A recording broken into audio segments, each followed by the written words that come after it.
Is the weekend. We'll begin by telling you that 5 bodies have so far been recovered from a 2-story building that came crashing down in the early hours of Thursday in Maryland, Lagos. An official of the Lagos State Emergency Management Agency who spoke to a correspondent, Bernard Akede, said 5 people were also rescued and are now receiving treatment. He completes the story in this report.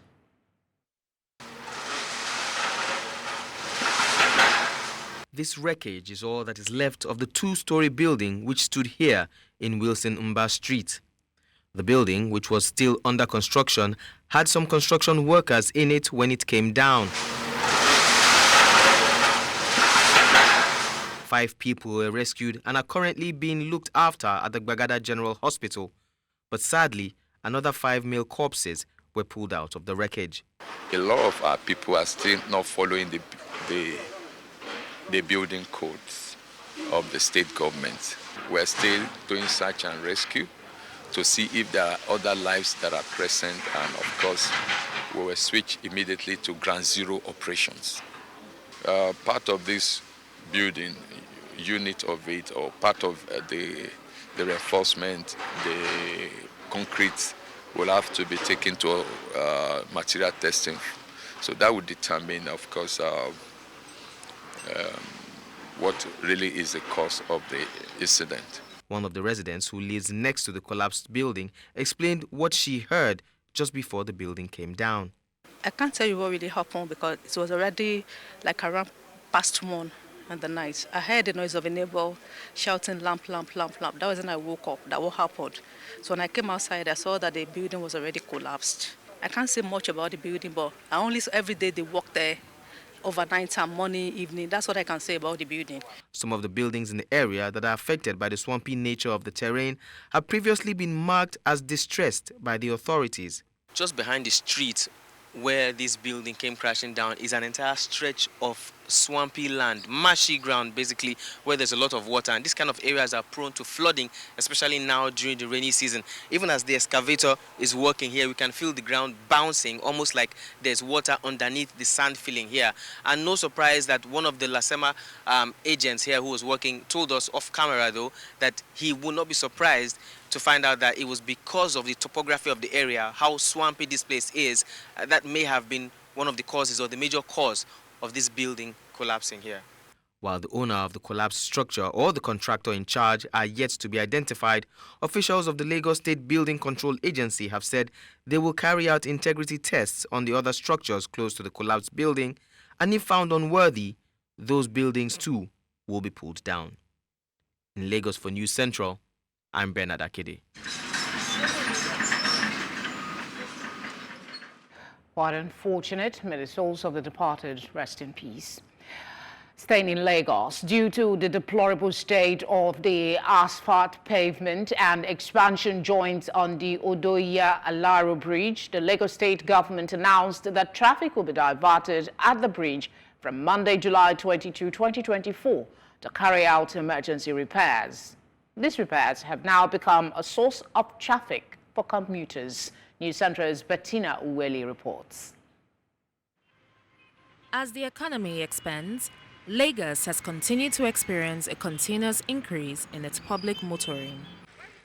This is putting significant strain on its road infrastructure, resulting in commuters enduring grueling traffic on major roads, such as those within the Ikeja-Ojota axis. I think it's just the best we have to endure because we know that the Lagos State government is working hard to make the road work. So I will advise that we all endure for the best. I want people, the workers, to do the road faster so that people will be able to be free. And when motor crashes other, it's not good. Look at how the road is blocked. So it's not fair. So I want people to do it. Let them do it so that the road will be free. But for the trekkers, I think the road is free for them. But for motor, it's not okay. While this construction aims to alleviate the traffic situation by creating more alternative channels for commuters, the current gridlock has left some citizens in a sour mood. I'm coming from Maryland now.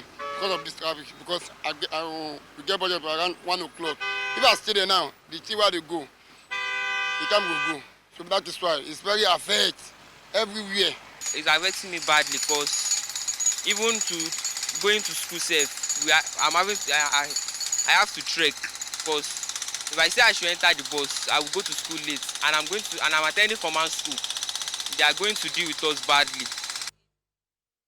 Once completed, the new road will open into Ojota axis in Koshofe, diverting traffic from Okwebi U-turn and connecting to Ikorodu Road via an intersection that will be constructed under Odo Iyalaro Bridge at Mende.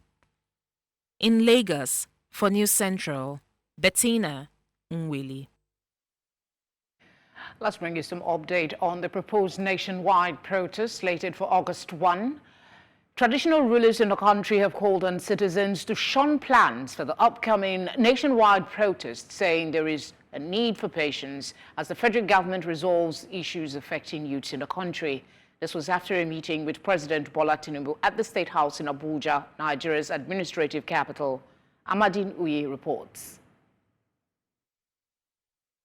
The meeting was the first of its kind, with the president, members of the Federal Executive Council, and traditional rulers. The very first time, the traditional rulers were properly engaged in terms of the plans of government and governance, their achievements so far, and where they're having challenges. The Ooni of Ife, while speaking to newsmen after the meeting, commended the president and his cabinet members for recognizing the role of traditional rulers. Stewardship from the Federal Executive Council directly to the traditional rulers. It has never happened in our nation before, never. This is the first time we're all experiencing it. We have traditional rulers that have been on the throne for 40, 50 years. Today is the very first time we will be addressed properly by the Federal Executive Council.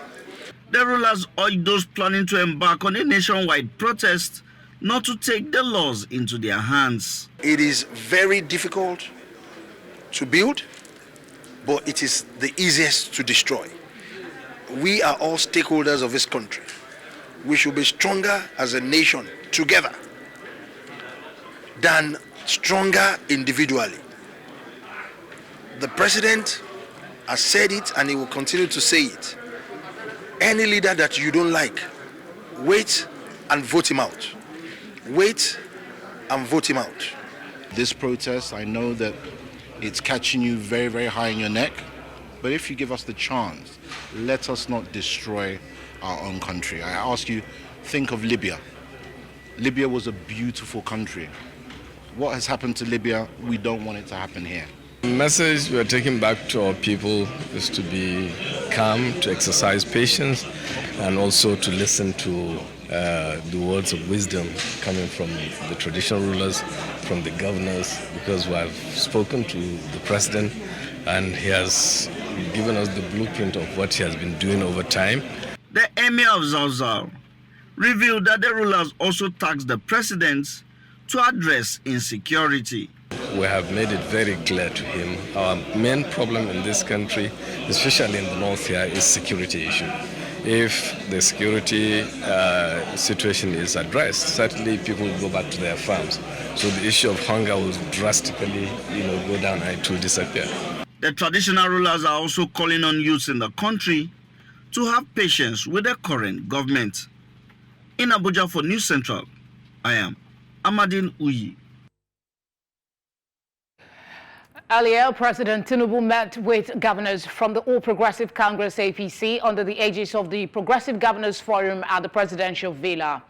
The meeting, which began at 1 p.m, follows growing calls for nationwide protest against economic hardship. The protests, organized under the hashtag EndBadGovernance, have gained significant traction on social media, even as the organizers remain largely anonymous, with no group officially claiming responsibility. All right, let's get some perspective to today's developments on the proposed nationwide protest. I'm joined by Public Affairs Analyst Azeem Salako. Azeem, thank you very much for joining us. Thank you very much for having me. I don't know if you saw the video from the traditional rulers, not an outright do not protest, but an appeal for patience with this current administration. Give them time. That's the overriding call. What's your thinking as to the effectiveness of this appeal by the traditional rulers? Okay, thank you very much. Let me start with the fact that I myself was at a meeting called by the Olota of Ota, so His Royal Majesty Professor Abdulkabir Balalege, who is also member of the Ogunsawuri Obaso. We are at a meeting evening where he also extended the same appeal to the members of the youth constituency, appeal for patience and appeal for alternative means to engage, especially when the youth, which happens to cover the preponderance of population and demographic of Nigeria, when they have any reason to object their government. So on that basis, I followed the conversation this afternoon, and I can say with the pleasure that the government has taken a bold step, engaged with the traditional rulers, because they have a strong connection with the people at the local level. Of course, when we say local level, we do not necessarily mean people who are barbaric, who are illiterate, or people who have a low life. We are referring to people who live at the lowest web of the political structure. However, I think that the engagement with the traditional rulers should have come before now. And then when I say before, I mean the federal government should have adopted the means of engaging the traditional rulers to process most of the policies in which the lack of accessibility to the people has now caught their reason to say they want to Azeem, there are those who would argue on the one hand that the relationship between the people and the traditional rulers is not exactly totally rosy, and the effectiveness of their appeal might hinge on that. Others would say, you're saying that the president should have made this move earlier, but people are saying today seemed to be a marathon meeting with different groups. Isn't it clutching at straws in an effort to stop the protest? Because that seems to be the goal.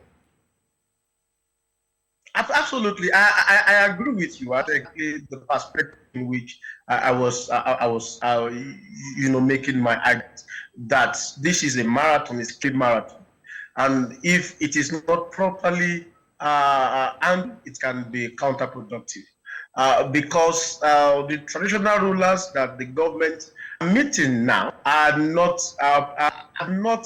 really parts of the government. Are not really part of the governance structure. That's the point I was making.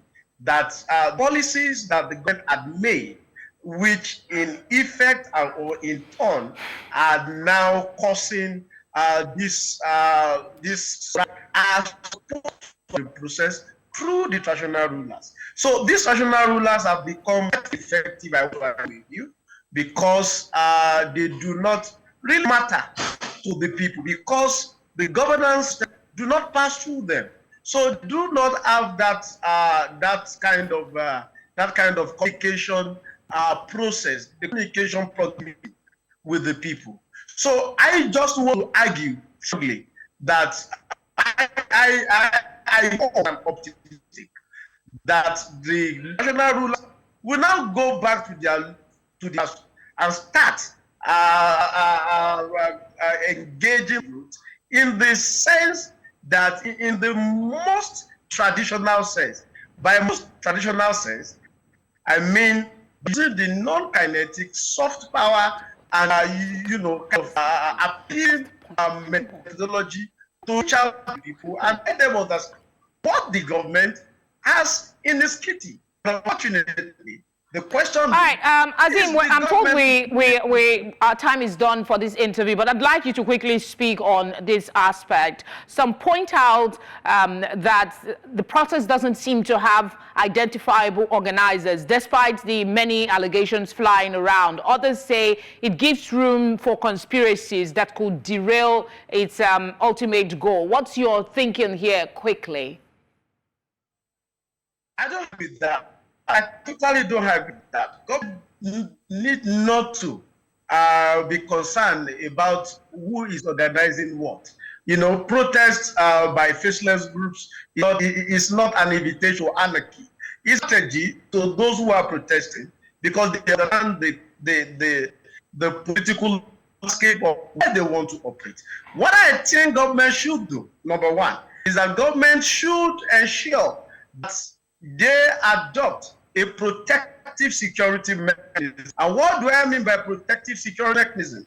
On August 1st, 2024, if the protest later happened, government and the civil authorities should protect the citizens of Nigeria.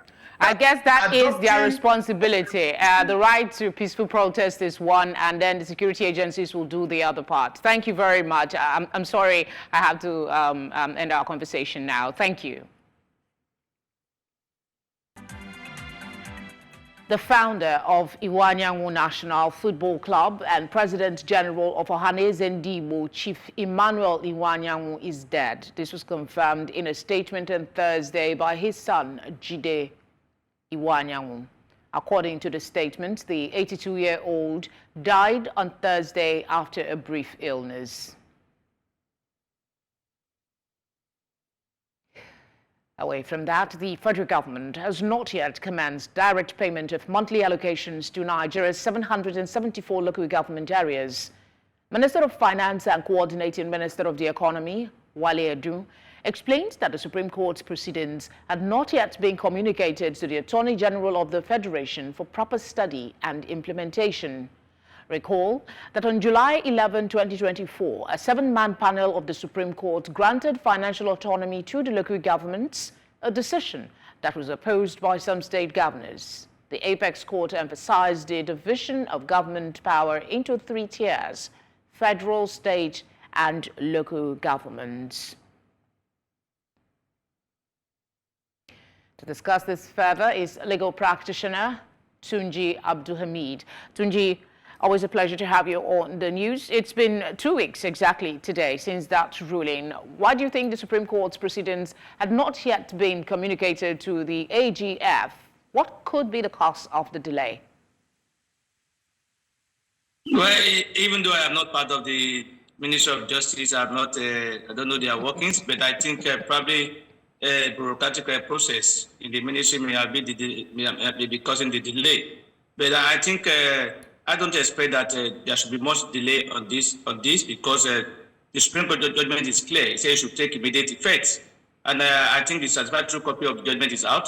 So I just for the Attorney General, in my own opinion, to do a note of it and send it to the appropriate other agencies for them to take note and do the needful. So why they are delaying it, why there's a delay is not known to me, and I don't think there should be more delay in respect of this. Because the minister used the phrase practical delays when he was explaining why these monies have not been pushed forward. Some people say he is exercising caution for legal reasons. Do you think this cautious approach is justified? Which legal reason again? Supreme Court has spoken. No other court can retort or reverse that decision. So there's no any legal step they are expecting again or whatever. The judgment is clear. It's been stated. If they have any other anything against it, they can't appeal it. They go to God and appeal it. It can't be appealed. It must be enforced. It must be complied with, except we are not following the law. And I don't think that will be the issue. That it be arrangement regarding our payment. They have to do a new account for this local government. The money has been paid directly to the state before now, based on the joint account provision in the Constitution. But now that we don't have joint account provision, each local government, that's 74 local governments, will now have to provide a detail of the account to be done, and that may have a procedure to be followed, or in terms of registering those accounts there for them to do that. So maybe probably those are the issues, but they did not come out to tell us the main reason why the delay is coming up. But there is no excuse regarding any legal step. There is no any legal proceeding that can stop the enforcement of that order, because it's a Supreme Court judgment and cannot be appealed against. Thank you for that clarification, though, because, I mean, the conversation has been a little worrying. The decision has already been made. While the AGF awaits the true copy of the Supreme Court ruling, because that is what he has said, I want to ask you what the potential consequences if this payment to the local government and their constituencies is delayed even further. Add to that the concerns about the local governments that have caretaker committee, or some that are virtually non-existent. How will these monies be utilized, and where will they go to? Who will work to make sure that the monies come? As far as law is concerned, only 7 and 74 local governments are recognized. Any other local governments, whether SCDA, whatever name they call it, they are on their own. They will make arrangement within themselves. If they have the same party, good for them, they can have understanding, and they can know how to distribute the money within themselves. But if they have, even if they have the same party, and they have a chairman who is a castrant, they can force him. It will be difficult for the SCDA to get any money. So it's going to be difficult for them, but it can be arranged within themselves if they have understanding. But where there is no understanding, that's what the problem is. If we have, for example, if you have a ruling party, the governor is from a party A, and some of the local government chairmen are from the other party, they may not agree with the government, the governor, and in that regard, they may not be able to share the money to any other SCD or local government not satisfied with, and that they can even create a supremacy between them. One local government will say, look, I have issue with this SCDA, so I'm not going to pay them. I don't have anything to do with them. The money is for me. It's not for any SCDA. So it's going to be, in any way, I think most of the states will work it out. Those who have a SCDA, they will find a way around it, work it out, or even cancel the SCDAs and refer back to the normal local government recognized by the Constitution. But as far as our law is concerned, only 774 local governments are entitled to be paid directly. Okay, I was going to ask you, the first part of my question was the implications if these monies or the consequences if these monies don't get to the local government in good time, if there are further delays, basically.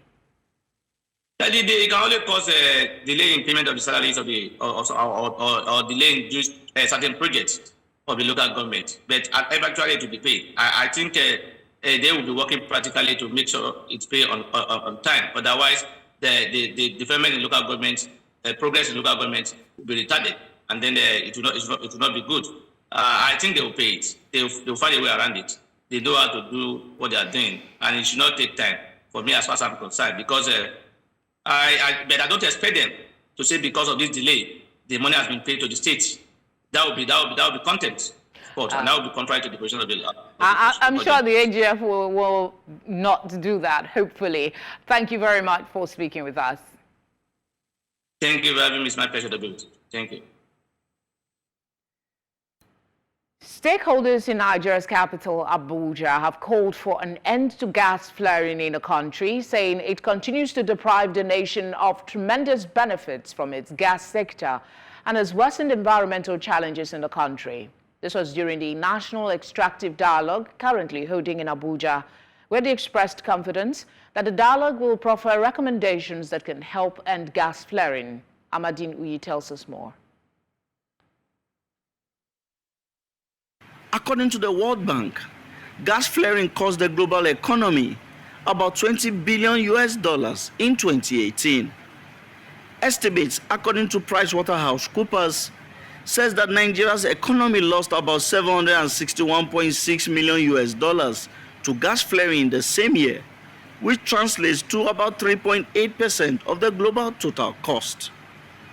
Despite Nigeria trying to reduce the volume of gas flared in the last 20 years, the nation still ranks among the top gas flaring countries in the world, flaring an estimated 7.4 billion cubic feet of gas in 2018. Experts say this has deprived Nigeria tremendous benefits and worsened environmental challenges in the country. The persistent practice of gas flaring had marred the heartbreaking landscape of Nigeria's abundant natural resources.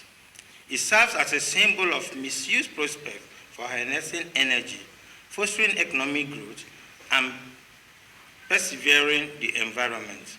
Gas flaring exacerbates global warming.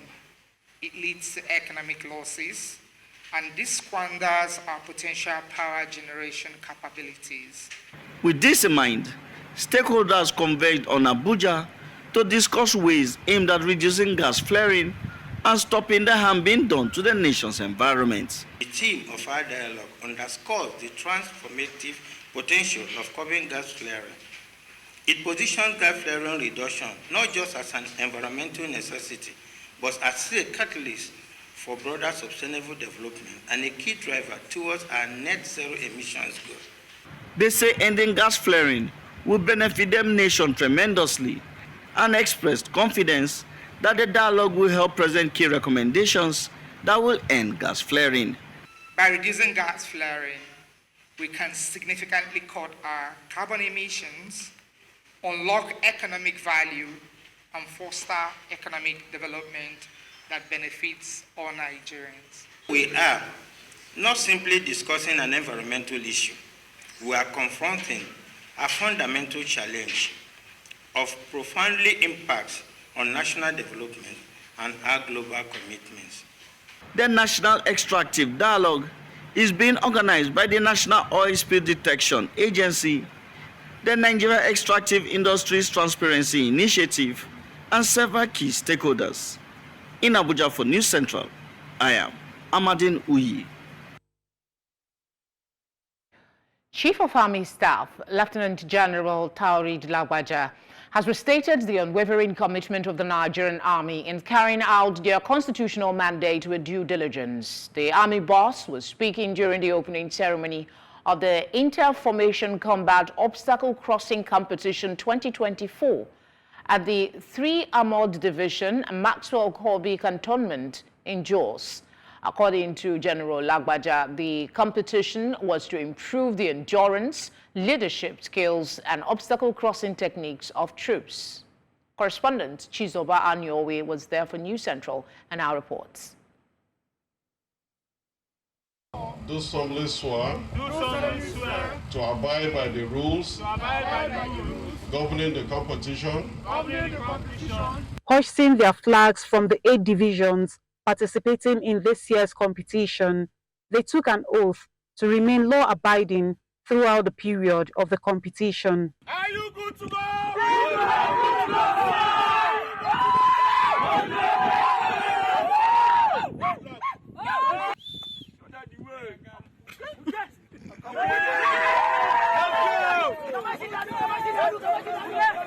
Beginning this year's competition this way is to uphold and reward hard work, resilience, and teamwork among troops of the Nigerian Army.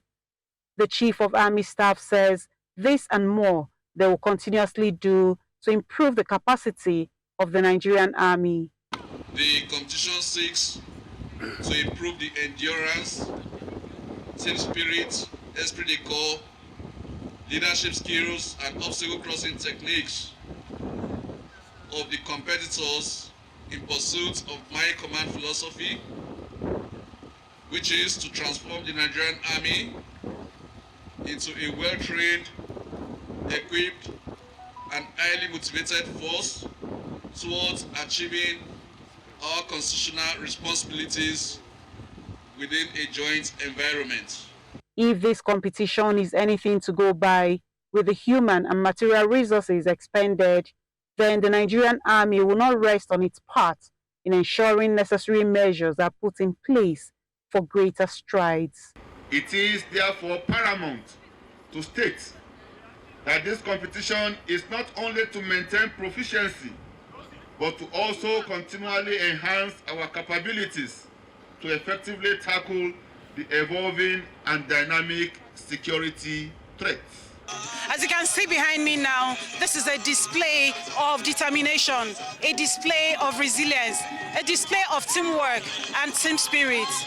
However, it is expected that at the end of this competition, these troops will go back to their various formations where they have come from to step down to other troops as a way of improving the skills and, of course, team spirit while they do their job in their various fields. From the 3 Division Nigerian Army in Jos, Chizoba Anyowe, reporting for News Central.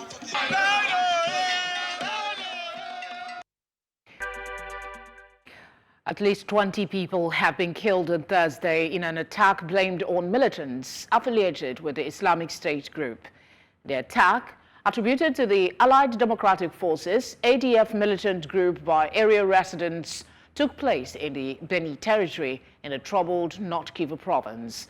The victims were said to be cultivating their fields when they were ambushed. The farmers were killed by gunshot or knife in a village around 30 kilometers from Oicha, where most of the bodies were brought. The mayor was not able to specify the exact date of their death. Let's join our business desk now for today's business stories.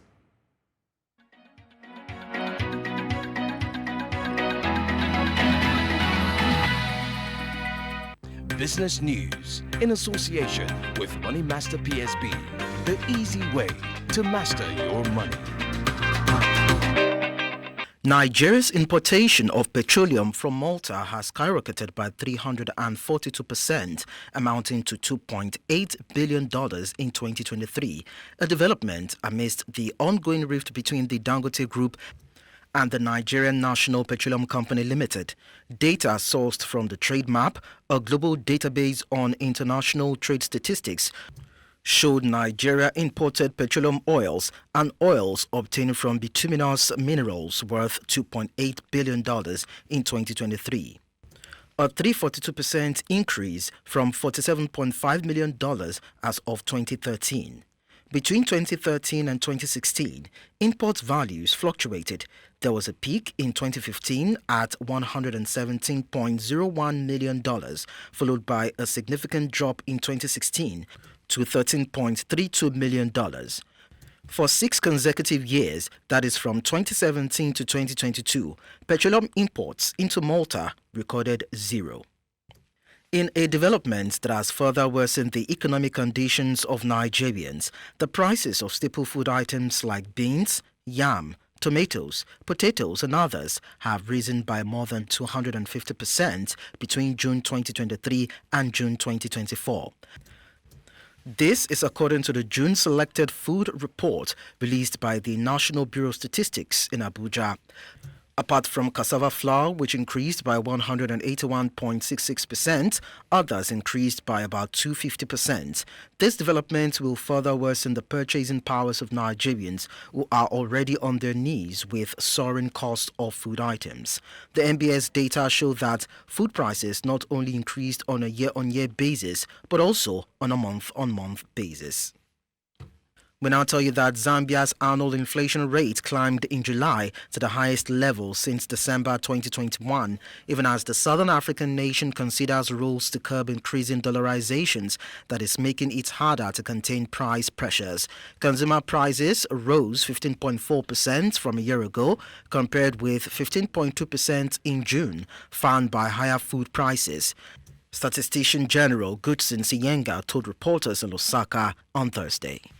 A harsh El Nino-induced drought has withered crops, stoking food prices and forcing Zambia to increase costly imports. Annual food inflation accelerated to 17.4% from 16.8% last month, and non-food price growth decelerated to 12.6% versus 13% in June. The main drivers behind the increase in food inflation were higher prices for bread and cereals, fish, vegetables and fruits. The deceleration in non-food inflation was due to more subdued price pressure for big-ticket household items like refrigerators and washing machines, as well as pharmaceutical products and fuel. And that's all on business news. Many thanks for watching. I am Lekon Onobanjo.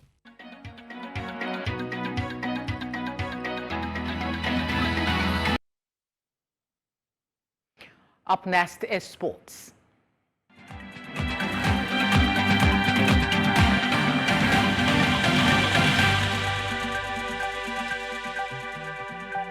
Sports Update, brought to you by Corn Oil.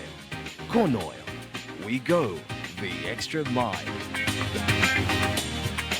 Hello and welcome. On Sports Tonight, Nigeria's national women's football team, the Super Falcons, suffered a narrow 1-0 defeat against Brazil in their opening Group C encounter at the Paris Olympic Games in Bordeaux. Despite an electric start to the game, which saw shots on target from Rasheedat Ajibade and Chinwendu Ihezuo, saved by Brazil's shot stopper Lorena, Nigeria was unable to convert their chances. Brazil scored what proved to be the winning goal in the 37th minute when a mistake by central defender Osinachi Ohale was capitalized on by the legendary Marta, who provided an assist for teammate Gabi Nunes. Brazil then went on to dominate the rest of the first half and had a goal by Marta ruled out for offside. A keenly contested second half saw neither side able to score. Nigeria face world champions Spain next on Sunday in a must-win encounter for the Super Falcons if they are to stand a chance of qualification for the knockout phase. Six-time French champions Girondins de Bordeaux have announced to not apply for professional status after financial turmoil. The century-old club, served by some of football's greats, is set to suffer a sad demise from professional football. They informed the French Football Federation that they won't apply for a professional license in the upcoming season. The club has also terminated the contracts of all their players, and the training center will also close soon. Girondins de Bordeaux was established in 1881 and held a professional status since 1937. The French club won 6 Ligue 1 titles, the most recent coming in the 2008-2009 season. They also had success in Europe as the club won the UEFA Intertoto Cup in 1995.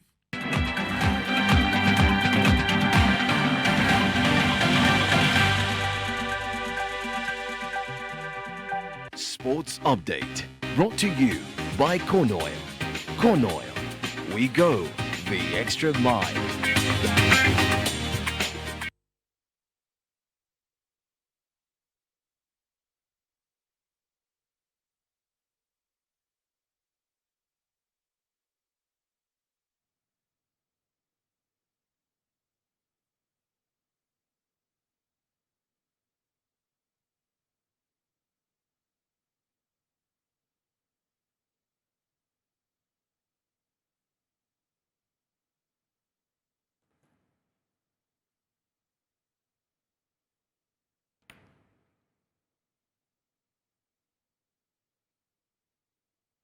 Let's now join our entertainment desk for today's stories.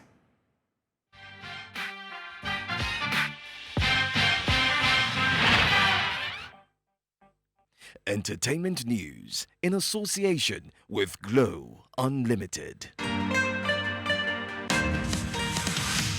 Tonight on Entertainment News, Grammy-winning musician Burna Boy is gearing up to celebrate the 5th anniversary of his critically acclaimed album African Giant on Friday, July 26, 2024. Originally released in 2019, African Giant marked a pivotal movement in Burna Boy's career, catapulting him into international acclaim. The album not only garnered a Grammy nomination, but also featured standout tracks such as On the Low, Bono, and Killing Them, which became instant favorites among fans worldwide. praised for its bold celebration of African heritage and identity. African Giant cemented Burna Boy's reputation as a prominent figure in the global music scene. Looking ahead to the milestone, Burna Boy expressed his enthusiasm for commemorating the album's 5th anniversary with a special performance in London. He emphasized the album's profound impact on his artistic journey, highlighting its role in defining his musical evolution and solidifying his status as a superstar to the world stage.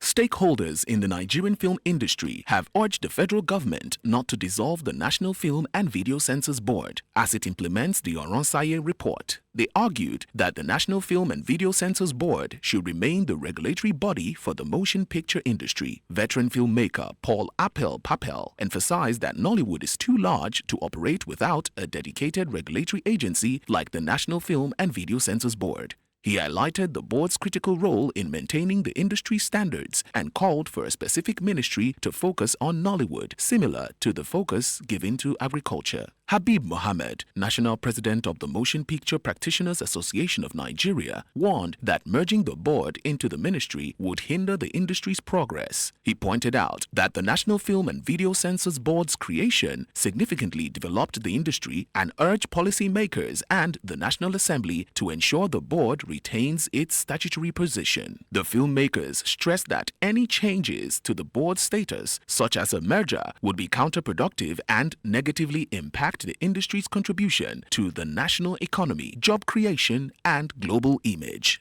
That's all on Entertainment News tonight.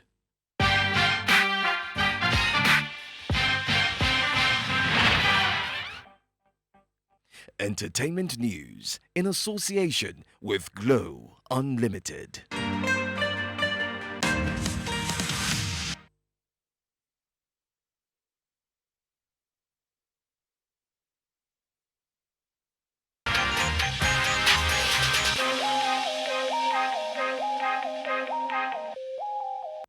Moving away from entertainment, the hashtag NYSC is trending as today, July 25th, 2024, marks the passing out parade of the core members Batch B 2023, and a lot of them took to social media to express their excitement. Let's take a look at some tweet. At Wisdom Steven _ it's over between NYSC and I. My loan deal with NYSC won't be extended after one season with them. At the _ Fatima, Ya Allah, I thank you for guiding me through this year of service. Grant me success in my future endeavors. Bless my contributions to the community. Protect my journey ahead and open pathways for opportunities and success in all I do. Amen.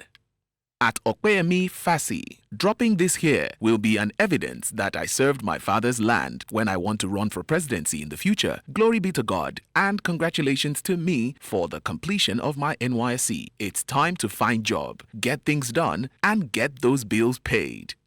At eforma _ what can I say? NYSC, it's been real. Goodbye forever. That's all on What's Trending.